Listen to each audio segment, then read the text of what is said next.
Finally চলে আসলো আমাদেরও শপিং করার দিন। এই দিনটা ছিল হচ্ছে তৃতীয়ার, আর ফাইনালি আজকে আমরা টাইম পেয়েছি একটু শপিং করতে যাওয়ার। তো ফার্স্ট টাইম আমরা ভাবছিলাম একটু ব্যারাকপুরে যাই, ব্যারাকপুরে গিয়ে একটু কালেকশন দেখে আসি।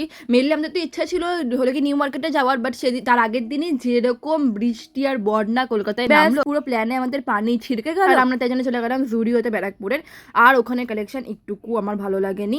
ওই অ্যাক্সেসরিজ আর যে ফুটওয়্যার এগুলো তো একটু মোটামুটি ভালো ছিল, বাট জামা প্যান্টই তো নিয়ে নিতে, ওগুলো নিয়ে ওখানে চলে আসলাম স্টাইল বাজারে। স্টাইল বাজারের কালেকশন তো ভালো ছিল, বাট ওখানে সাইজের খুবই প্রবলেম হচ্ছিল। যেটাই পছন্দ হচ্ছিল সেটা সাইজে ছিল না, আর না হলে কালারের খুব প্রবলেম হচ্ছিল।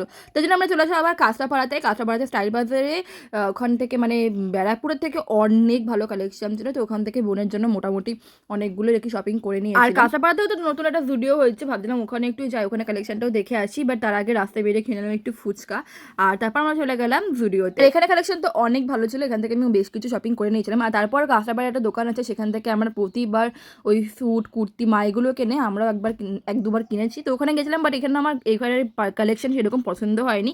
তো জন্য আমি চলে গেলাম বিমল। আর বিমলে আমার একটা স্যুট প্রচণ্ড পছন্দ হয়েছে, আমি তো সেটাই নিয়ে এসেছি।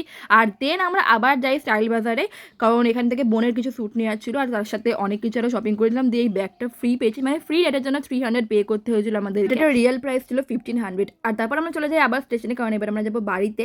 আর এই দিনকার আমরা দুপুর 2টোর সময় বেরিয়েছি, আর এখন বাজে রাত 8টা, মানে পুরো 6 ঘন্টা ধরে শপিং করেছি। আজকে শুধু আমাদের দুই বোনের শপিংই করেছিলাম, মায়ের জন্য আজকে আর কিছু নিয়ে নিই, কারণ আমরা হচ্ছিলাম পরের দিন আবার শপিং করতে যাব। আর শিমলাতে এসে দেখলাম আমাদের বাজারে ঠাকুরটা রাখা হচ্ছে, আর এখানে ঠাকুরটা এত সুন্দর, মানে আমি এরকম ব্ল্যাক থিমের মধ্যে তো কোনোদিন কোনো ঠাকুর দেখিনি। এরকম ব্ল্যাক পুরো এরকম থিমের মধ্যে যে দুর্গা ঠাকুর এত সুন্দর লাগবে সেটা ভাবাও যায় না, মানে এটা খুবই সুন্দর লেগেছে আমার তো। আর তারপর চলে যাই আমরা বাড়ি, আর রাস্তা দেখি আরো কয়েকটা ঠাকুর। So yeah that's it for today, hope you like this one. So দেখা হচ্ছে আরো একটা শপিং ব্লগ নিয়ে।